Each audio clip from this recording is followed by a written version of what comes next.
하나님 오늘도 살아계십니다. 저와 여러분의 삶의 현장과 또 우리 주변 상황, 환경들은 참 어려운 소식도 있고 또 부정적인 이야기들이 많이 있지만 오늘도 하나님께서는 말씀하십니다. 근데 하나님의 말씀은 우리의 귀로 이렇게 들리는 우리 사람의 소리가 아니라 하나님의 말씀을 통해서 우리에게 주십니다. 우리가 잘 알지만 하나님의 말씀은 세 가지로 얘기하죠. 첫째는 계시된 말씀, 바로 예수 그리스도이십니다. 예수님의 말씀입니다. 요한복음 1장에 보면 태초에 말씀이 계시니라, 이 말씀이 하나님과 함께 계셨으니 이 말씀은 하나님이시니라 그랬습니다. 여러분, 예수님 자체가 말씀이십니다. 우리는 어디 가서 따로 말씀을 찾을 필요가 없어요. 예수님이 말씀이신 거예요. 두 번째는 기록된 말씀인 성경이 있습니다. 우리 성경은 창세기부터 요한계시록까지 정말 많은 세월을 거쳐서 정해져고 오늘 우리가 이렇게 번역이 돼서 읽게 됐으니 얼마나 감사한지 모릅니다. 어디 이상한 데 가서 하나님 말씀을 들으려고 그러지 말고 성경을 펴서 읽으면 그 속에서 하나님은 나에게 말씀해 주시는 줄로 믿습니다. 이 기록된 말씀 성경을 여러분 사모하십시오. 성경을 사모하는 자에게 하나님은 은혜를 주십니다. 또 하나, 세 번째는 선포된 말씀 설교가 있습니다. 설교는 사람의 입을 통해서 하는 거지만 그 설교 속에는 하나님의 메시지가 들어있습니다.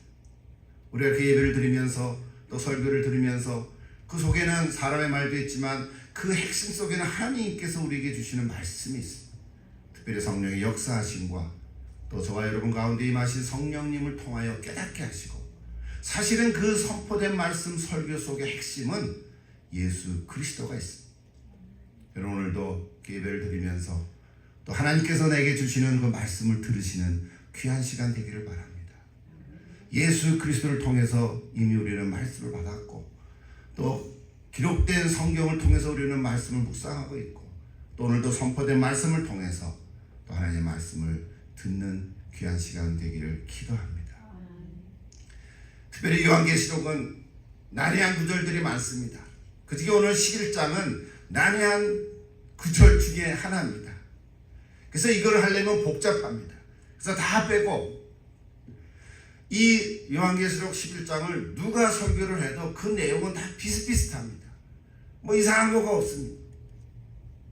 특별히 계시록 10장과 11장은 7 나팔 중에 6째와 7째 사이에 막간에서 일어나는 환상을 기록한 이야기. 지난주 10장에서는 두루마리 책을 먹으라, 입에는 달지만 배는 쓰다. 기억하시죠? 그럼에도 불구하고 마지막 사도 요한에게 네가 다시 예언하여야 하리라 하고 사명을 주셨습니다. 오늘 11장은 지팡이 같은 갈대로 성전을 측량하라 라는 이야기로부터 시작합니다.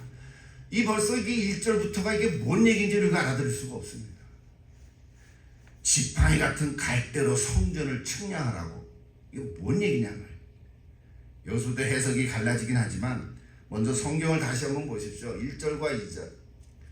내게 지팡이 같은 갈대를 주어 말하기를 일어나서 하나님의 성전과 제단과 그 안에서 경배하는 자들을 측량하되 그랬어요. 여기 갈대라는 말은 우리가 그냥 갈대라는 식물을 생각하면 안 되는 거예요. 저거는 측량하는 자예요.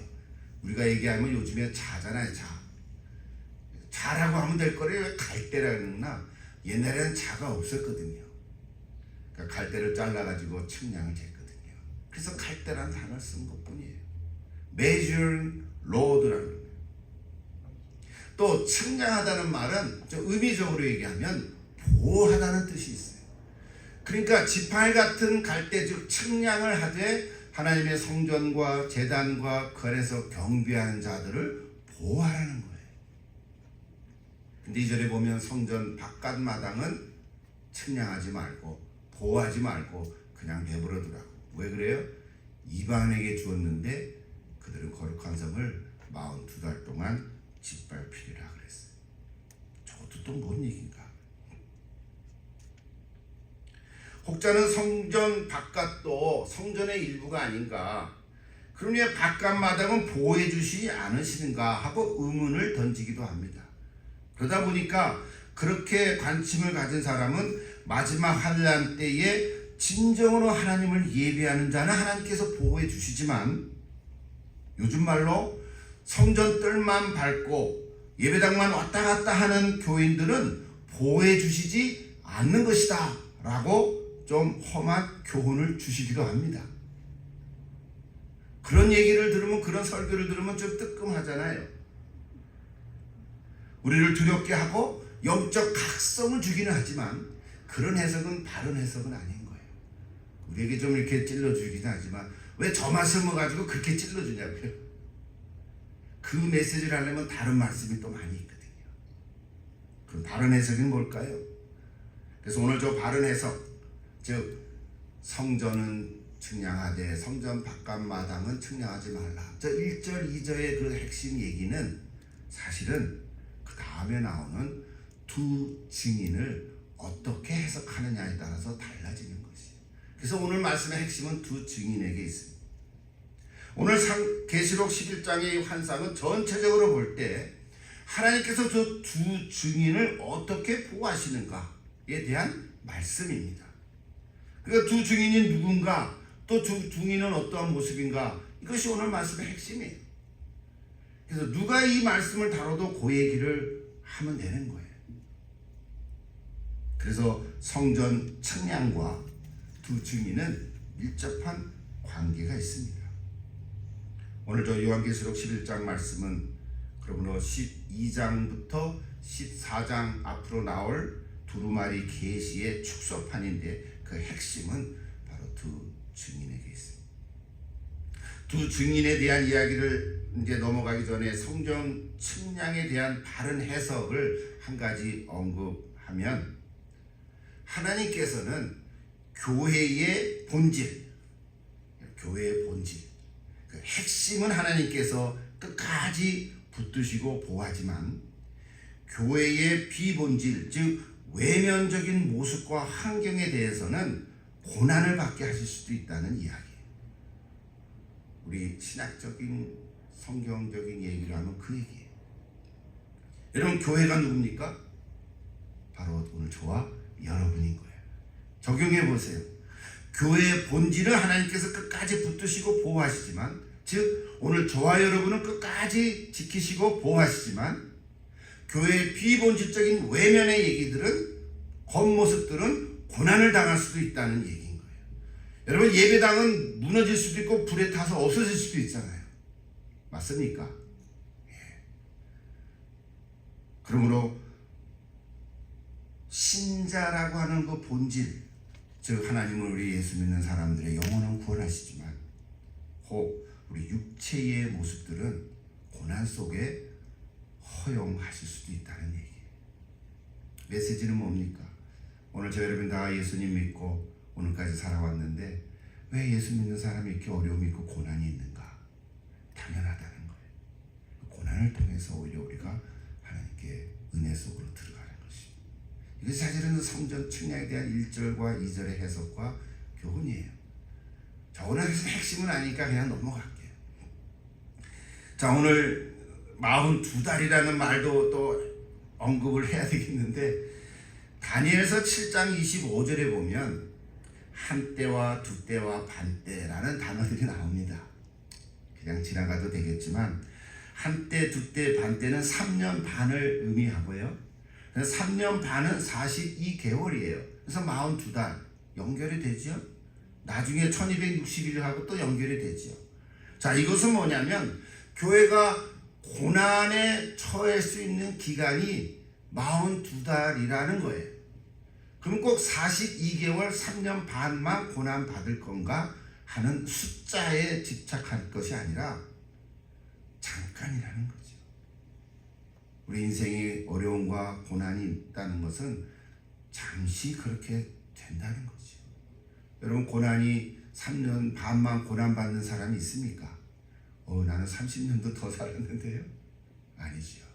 그런 숫자 얘기가 아니고, 물론 저거를 후천년 7년 환란을 통해서 후, 전후, 후부 뭐 그렇게 또 해석을 할 수도 있어요. 그러나 그거보다는 오늘날 우리 교회에 속한 저와 여러분이 삶 속에서 경험하는 고난이라는 것은 하나님께서 허용한 일정 기간이라는 사실인 거예요. 여러분 혹시 현재도 고난에 처해 있는 분이 계십니까? 너무 낙심하지 마시고 하나님께서 붙드시고 반드시 회복시켜 줄 줄로 믿습니다. 그래서 그 하나님에 대한 신뢰를 잃지 않고 잘 견뎌가는 것입니다. 이제 본론으로 좀 돌아오십시다. 자, 두 증인에 대해서 오늘 세 가지로 짧게 말씀을 드리려고 하는데요. 먼저 3절 4절 다시 보십시다. 내가 나의 두 증인에게 권세를 주리니 그들이 굵은 베옷을 입고 1260일을 예언하리라. 그들은 이 땅에 주 앞에 서 있는 두 감람나무와 두 촛대다 그랬어요. 자, 첫째로 두 증인이 누굴까? 그 정체가 뭘까 하는 얘기예요. 더 복잡해졌죠. 두 증인이란 두 감람나무와 또 두 촛대라 그랬어요. 또 두 감람나무는 뭐고 또 두 촛대는 뭘까요? 저거를 또 이상한 이단들은 내가 감람나무다 그런 정신 나간 사람도 있어요. 또 그 정신 나간 소리를 듣는 따라가는 또 이상한 사람들도 있어요. 여러분 하나님 말씀을 바로 알면 그런 데 빠져가지 않죠. 감람나무만 나오면 이상하대. 그건 내 거래. 좀 너무 공부를 안 해도 문제가 있어요. 오늘 저 두 증인은 두 감람나무와 두 촛대라고 말을 했는데 저게 또 뭘까? 일단은 구약 성경을 하나 찾아봐야 돼요. 자, 스가랴 4장을 한번 가보십시다. 스가랴 4장 1절부터 쭉 마지막 절까지 14절까지 봐야 되는데 기니까 제가 두 절만 인용할게요. 3절에 보면 그 등잔대 곁에 두 감람나무가 있는데 하나는 오른쪽에 하나는 왼쪽에 있다 그랬어요. 근사하는 얘기가 뭐예요? 6절 같이 한번 읽어보십시다. 그가 내게 대답하여 이르되 여호와께서 수룹바벨에게 하신 말씀이 이러하니라. 만군의 여호와께서 말씀하시되 이는 힘으로 되지 아니하며 능력으로 되지 아니하고 오직 나의 영으로 되느니라. 우리는 저 기절 많이 인용하죠. 뽑아서 6절만. 힘으로 되지 아니하고 능으로 되지 아니하고 오직 여호와의 신으로 되니라. 성령으로 되니라. 9절만 인용해요. 여러분 수룹바벨은 누굽니까? 이스라엘 백성들이 포로로 잡혀갔다가 다시 돌아온 이후에 총독 수룹바벨이라고 그랬어요. 지도자죠. 그런데 또 하나 저기 두 감람나무라는 것은 그 후에 쭉 이어가야 되는데 제가 성경 구절을 인용 안 했으니까 제 말로 쭉 이어가야 되는데 스가랴 환상을 전체적으로 보면 대제사장인 여호수아와 그때 여호수아는 모세 후계 여호수아가 아니고요. 대제사장인 여호수아와 총독 수룹바벨의 두 인물을 가리킵니다. 그것을 사실은 스가랴에서 두 감람나무라고 말하고 있는 거예요. 그 두 사람이 하나님께 기름 부음을 받아서 지도자로서 주 앞에 서 있는 인물들이라고 말하는 거예요. 그것이 오늘 14절에 결론적으로 나온 거예요. 이는 기름 부음 받은 자 둘이니 온 세상에 주 앞에 서 있는 자니라 그런 거거든요. 그래서 오늘 요한계시록 11장에서는 저 스가랴서 4장의 구절들을 인용하면서 두 증인은 두 감람나무다라고 말하는 거예요. 그리고 두 촛대라는 것은 이미 요한계시록 1장에서 촛대는 교회를 의미하잖아요. 7 촛대는 7 교회니라. 그래서 7 교회에 대한 메시지를 우리에게 주셨죠. 자, 전체적으로 정리하면 두 증인은 누굽니까?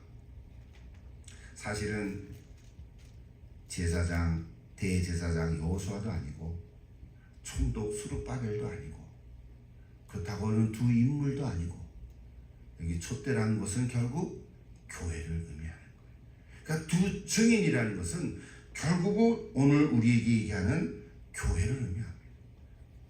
두 감람나무는 저 두 사람을 얘기하지만 결국은 두 증인은 오늘 교회를 의미하는 것입니다. 이게 정리된 얘기예요. 이게 바른 이야기예요.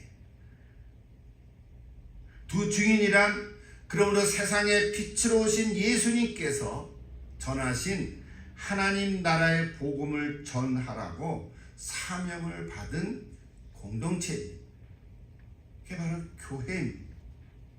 증인이 둘이라고 한 것은 구약 성경 또는 성경 안에서는 증인이 둘이 되어야 확정되기 때문에 그랬어요.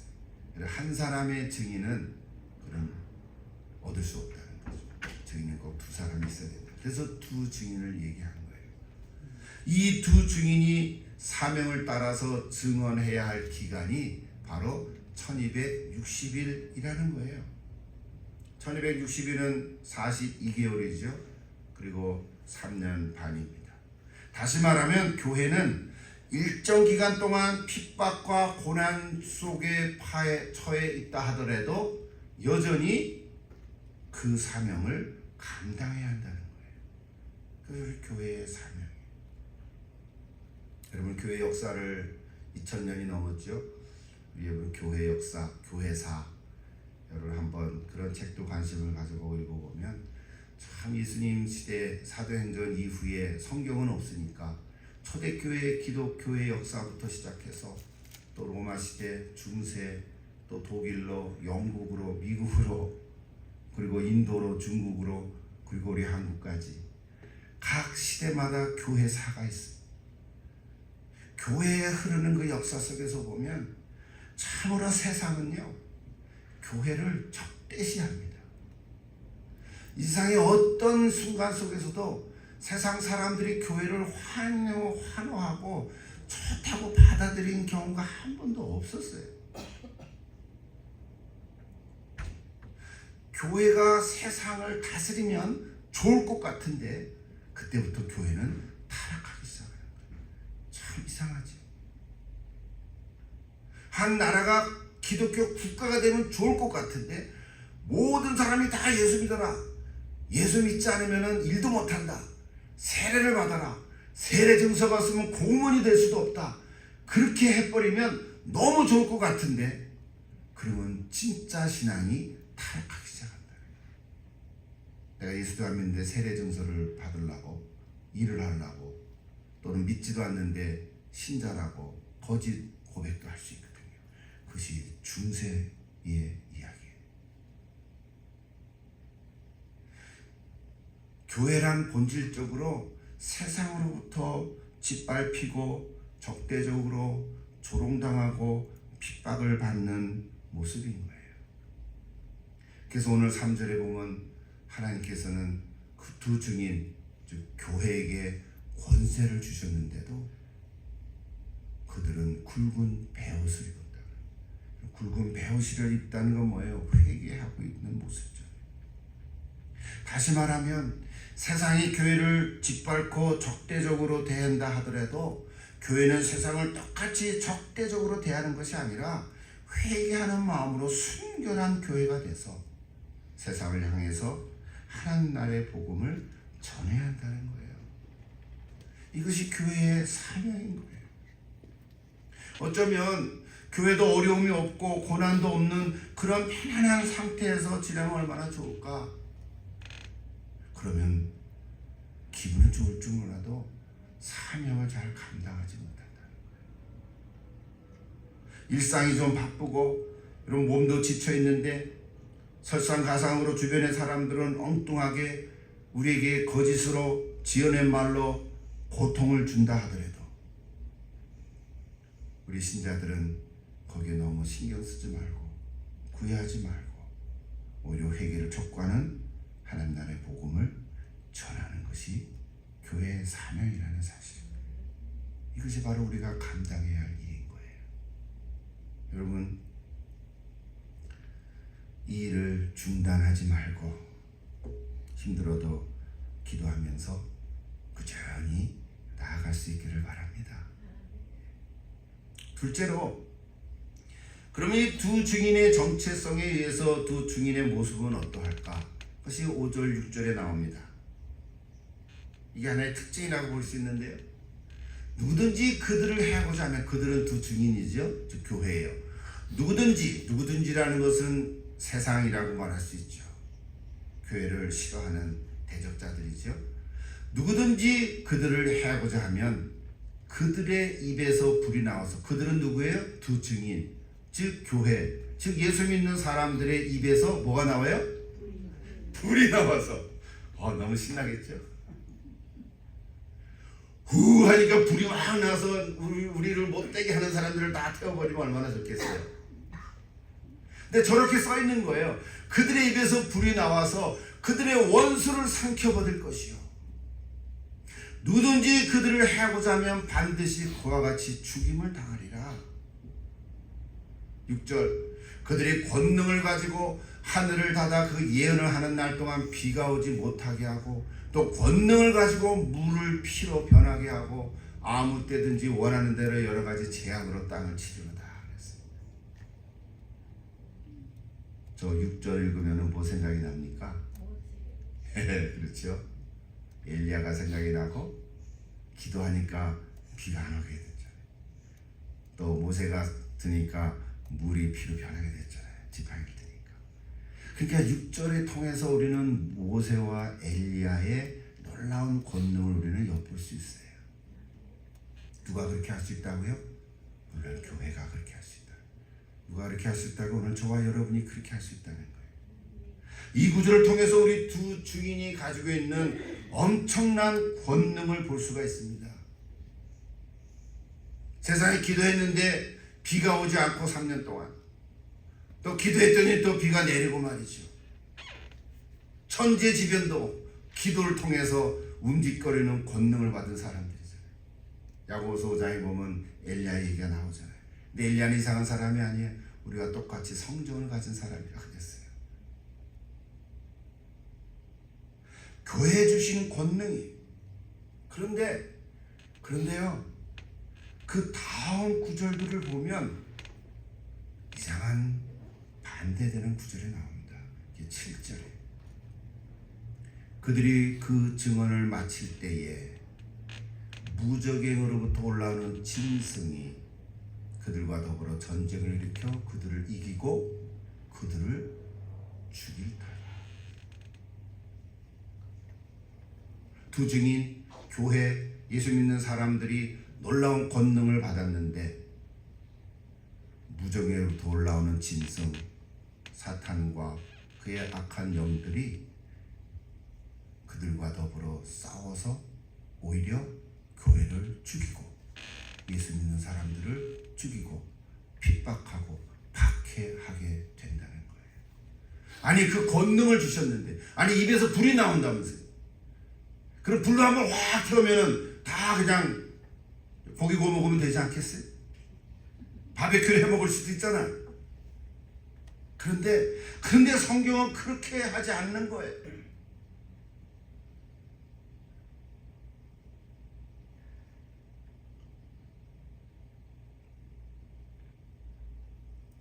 (10절에) 보면 두 증인이 죽은 것으로 세상은 오히려 기뻐하고 서로 선물도 나눠 가지는 거예요.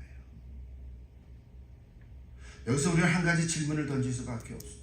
아니, 어떻게 엄청난 권능을 가진 두 증인이 무종에서 올라온 짐승에게 그렇게 맥없이 당할 수가 있단 말인가? 입에서 불을 뿜을 수 있다면 그 올라오는 짐승을 불로 사해버릴 수 있지 않을까? 그러면 신나지 않을까? 오히려 우리가 승리하지 않을까? 두 증인이 교회를 가르친다면 우리 성도들이 그 권능으로 정의의 사도가 돼서 이 못된 놈들을 다 쓸어버리고 악행을 저지르는 자들을 다 심판할 수 있지 않을까? 예수의 이름으로. 역사 속에서 십자군 전쟁도 일어나고요. 그 얘기는 오늘날에도 있을 수도 있어요. 그런데 무적행으로부터 올라온 짐승에게 그만 죽고 마는 거예요. 이게 뭘까? 그렇게 되는 거예요.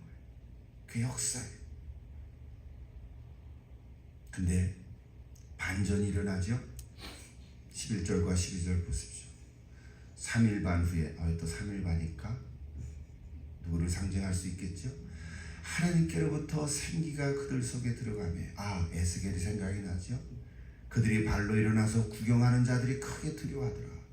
하늘로부터 큰 음성이 있어 이리로 올라오라 함을 그들이 듣고 구름을 타고 하늘로 올라가니 그들의 원수들도 구경하더라. 저게 무슨 얘기일까요? 죽었지만 다시 살아나신 예수 그리스도의 모습을 보여주고 있는 거죠. 부활하셔서 승천하시는 거예요. 그런데 예수님이 실제로 부활하시고 승천하실 동안 많은 사람들이 쳐다봤어요. 제자들도 보고. 근데 누구도 그렇다고요?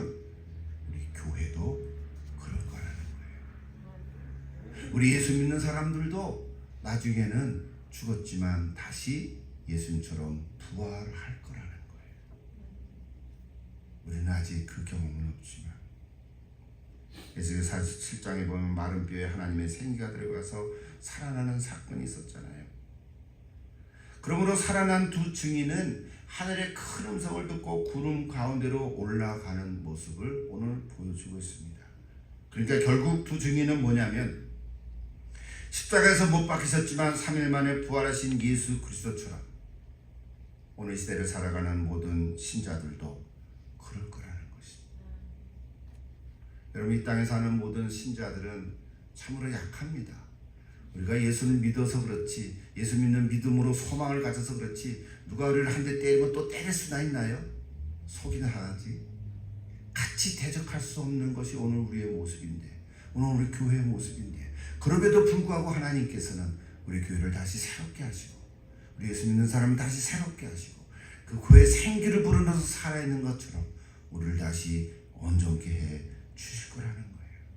그래서 결국 우리는 예수 그리스도를 따라가는 사람들, 하늘과 땅의 모든 권세를 가지신 예수님이시지만, 근데 여러분, 예수님 어떻게 하셨나요? 자신을 못 박아 죽이는 자들에게 불을 뿜어서 몽땅 살라버리셨나요? 복음서에 보면 한쪽 강도가 예수님께 너가 하나님의 아들이면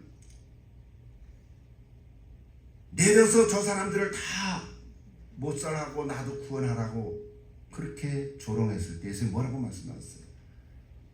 내가 하늘에 있는 천군 천사를 보내서 이 일을 못할 줄 아느냐고 예수님이 말씀하셨어요. 예수님 하시려고만 하면 하실 수 있는 분이시죠. 그러나 예수님은 천군 천사를 보내서 그들을 멸하게 하지 않으셨습니다. 자기를 대적하는 바리새인과 서기관에 대해서 또 종교적인 지도자인 대제사장들의 죄를 지적하기는 했지만, 그래서 회개하라고, 그렇지 않으면 화가 있을 거라고 경고는 하셨지만 그들에게 직접 불을 뿜어서 살라버리지는 않으셨어요. 마찬가지로 오늘 우리가 하늘의 권능을 위임받은 교회와 성도들도 우리를 대적하고 거짓으로 비난하고 악행을 행하는 모든 세상의 사람들에게 직접 불을 뿜어서 그들을 죽이지는 않았다는 것입니다. 이게 교회의 모습인 거예요. 베드로는 홧김에 순간 분노의 칼을 사용하긴 했지만 그 후에 베드로는 성령으로 충만해서 권능의 칼을 휘두르지 아니하고 오히려 담대하게 예수의 이름을 복음을 전한 사도가 됐지 않습니까? 오늘 저 여러분도 이런 사람의 모습이 되어야 될 줄로 믿습니다. 두 증인의 이야기, 두 증인은 교회와 모든 그리스도인들이 마지막에는 십자가와 부활을 통해서 최후 승리자가 될 것이라는 거예요. 여러분, 저와 오늘 여러분이 다 힘들고 어려운 삶의 모습이지만 마지막에는 승리의 모습으로 살아갈 줄로 믿습니다. 우리는 다 승리자들입니다. 엄청난 권능이 주어졌지만 온갖 적대적인 비난과 모욕과 조롱을 받더라도 마치 베드로처럼 칼로만 쓰는 것이 아니라 고난 가운데서 인내하며 어쩌면 내가 대신 회개하며 회개하는 하나님의 복음을 전하는 사명을 갖고 살아가는 사람들이에요. 이것이 오늘 두 증인을 통해서 우리에게 주시는 그 계시의 비밀인 거예요. 이것을 잘 깨닫고 우리 하나님 나라의 복음을 전하는 증인들이 다 될 수 있기를 축복합니다. 마지막으로 오늘 두 증인의 이야기는 13절에 있습니다. 같이 한번 읽어볼까요? 그때에 큰 지진이 나서 성 3분의 1이 무너지고 지진에 죽은 사람이 7천이라. 그 남은 자들이 두려워하여 영광을 하늘의 하나님께 돌리더라. 여러분, 큰 지진이 일어나서 성의 3분의 1은 무너지고 7천 명이 죽었다 그랬어요. 그거는 그때 당시에 사건이 일어났던 기록이에요. 그런데 중요한 포인트는 남은 자들이 두려워해서 영광을 하나님께 돌리더라 그랬어요. 여러분, 지난 2주 전에 9장에서 여섯째 나팔이 불었을 때 기억이 납니까? 9장 20절 21절인데요. 그때 남은 사람들은 어떻게 했다 그랬어요? 회개하지 아니하더라 라고 그랬잖아요. 남은 그때 당시가 여섯째 나팔이 불렀을 때 3분의 1의 사람들이 죽었는데 그때 남은 사람들은 회개하지 아니했다고 그랬어요. 근데 오늘 여기 11장 13절에서는 남은 자들이 두려워해서 하나님께 영광을 돌렸다고 그랬어요. 차이가 있잖아요. 무엇이 이런 차이를 가지고 오게 했나? 이게 오늘 말씀의 핵심 메시지. 무엇이 저렇게 남은 자들이 하나님께 돌아와서 영광을 돌리게 했을까? 저는 12절을 다시 한번 보십시오. 12절과 연결되어 있어요. 12절은 뭐라 그랬어요? 하늘로부터 큰 음성에서 이리 올라오라 함을 듣고 그들이 구름을 타고 하늘로 올라가니 그다음 그들의 원수들도 구경하더라 그랬어요. 두 증인이 죽고 부활하여 하늘로 올라가는 것을 원수들도 보고 구경했어요. 자세한 단어들은 구절들은 없지만 13절과 연결해 보면 그들은 구경만 하고 끝난 것이 아니라 그 모습을 보고 두려워했다는 거예요. 그리고 회개함으로 하나님께 돌아왔다는 것으로 우리는 보는 거예요. 그래서 13절에 남은 자들이 영광을 하나님께 돌렸다고 기록하고 있는 것입니다. 오늘 우리 교회가 할 일은, 우리 예수 믿는 사람들이 할 일은 나를 힘들게 하고 나를 적대하고 나에게 거짓으로 온갖 말을 한다 하더라도 그들을 대적하는으로 말미암아 이기는 게 아니고, 교회가 핍박을 받고 고난 가운데 있고 심지어 성도들이 다 죽임을 당하는 그런 현장이 있다 하더라도 우리에게 주신 이 권능, 불의 권능을 사용해서 다 살라버리는 것이 아니라, 이게 힘든 거예요 사실은. 베옷을 입고 인내하며 오히려 나를 더 정결케 하고, 그래서 복음을 전하는 모습으로 바꾸어가는. 그렇게 될 때 그들의 원수도 하나님을 두려워해서 하나님께로 돌아오는 역사가 일어나는 것입니다. 우리 지난주에 그 5명의 항공 선교사들의 이야기를 사진으로 봤잖아요. 그 못된 식인종들이 사람을 죽이고, 근데 그의 아내들이 그 현장에 다시 들어가. 그럴 때 그들의 마음이 변하고 놀라움이 일어나지 않았습니다. 복음의 열매가 언제 어떻게 이루어지는지는 우리는 알 수가 없고 하나님께서 역사하실 것입니다. 두 증인으로서의 교회와 성도들은 참 어렵긴 하지만 한정된 기간 동안 고난 속에 있고 어려움을 당한다고 하더라도 우리가 복음을 전하면 그 복음의 씨앗은 없어지지 않고 반드시 결실을 맺을 줄로 믿습니다.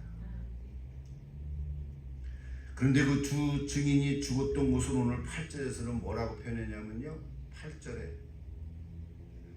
영적으로 하면 소돔이라 하고 애굽이라고도 하고 그들의 주께서 십자가에 못 박히신 곳이라고 했어요. 두 증인이 죽었던 곳이 바로 소돔과 애굽이고 예수님이 돌아가신 골고다 언덕이라는 거예요. 그 두 증인은 교회라고 했고, 교회는 오늘 저와 여러분이라고 했다면 오늘 우리는 어디서 죽어야 돼요? 소돔과 애굽에서 죽고 예수님이 돌아가신 그 골고다 언덕에서 죽는 거지요. 싫죠?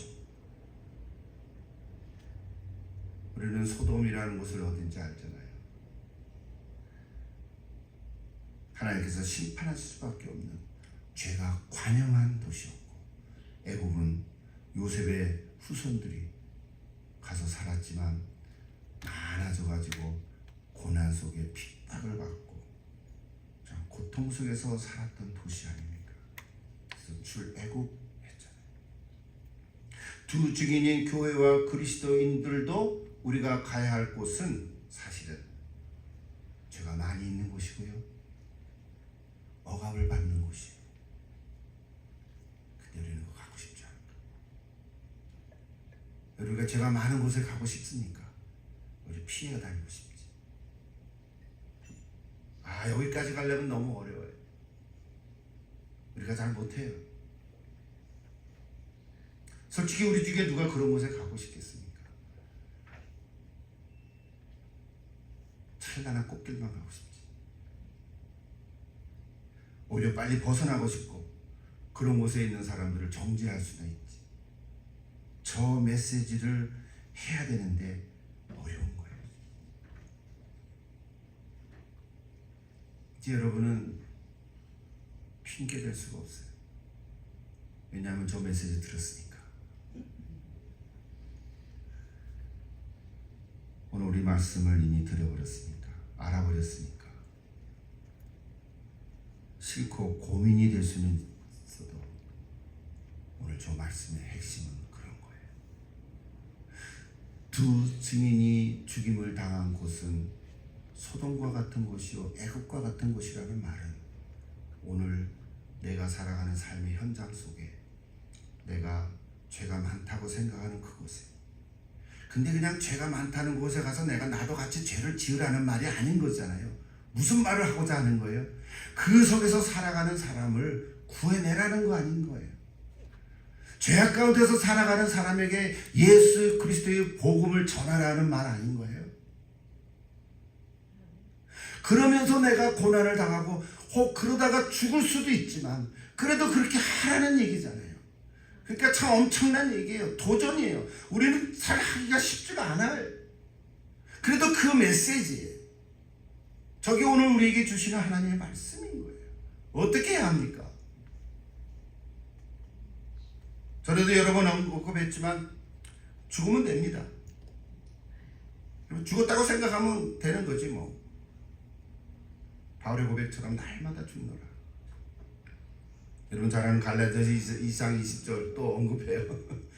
내가 그리스도와 함께 같이 읽을까요? 내가 그리스도와 함께 십자가에 못 박혔나니 그런즉 이제는 내가 사는 것이 아니요 내 안에 그리스도께서 사시는 것이라. 고백했잖아요. 몇 번이나 얘기했죠. 근데 또 살아났죠. 펄펄 살고 있어요. 근데 이제 내가 육체 가운데 사는 것은 나를 사랑하사 나를 위하여 자기 자신을 버리신 하나님의 아들 즉 예수님을 믿는 믿음 가운데 사는 것이라고 우리 다 고백합니다. 예, 좋아요, 괜찮아요. 그러니까 우리 저 말씀을 다시 새기면서 주님의 발자취를 따라가는 것입니다. 우리 한번 같이 적용하면서 기도하면 좋겠는데, 여러분은 그렇지 않겠지만 혹 내가 아는 주변에 아는 사람들 중에 여전히 저런 곳에서 살아가는 사람이 있지 않겠냐는 거예요. 죄가 죄인 줄도 모르고 죄를 지으면서도 죄가 죄인 줄도 모르고 죄악 가운데서 그냥 여전히 살아가는 사람들이 있을 수 있잖아요. 우리가 일부러 그런 데 막 들어갈 만한 그렇게 용기나 어떤 그런 부분은 몰라도 내가 아는 사람 가운데서는 그런 사람들이 한 사람이라도 있지 않겠어요? 전에는 신앙생활을 잘 했다고는 하지만 지금은 신앙 다 잃어버리고 자기 생각대로 마음대로 멋대로 살아가는 사람, 그러면서 한숨 짓고 불평하고 짜증내면서 살아가는 그런 사람 있지 않겠어요?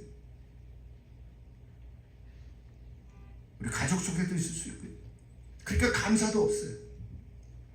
말로는 먹고 살기 힘들다고 하면서 일을 하지 않으면 안 되니까 그냥 꾸역꾸역 소망도 없이 그냥 할 일을 하면서도 그냥 불평하고 우리 하나님께로 돌아오지 않는 그런 사람.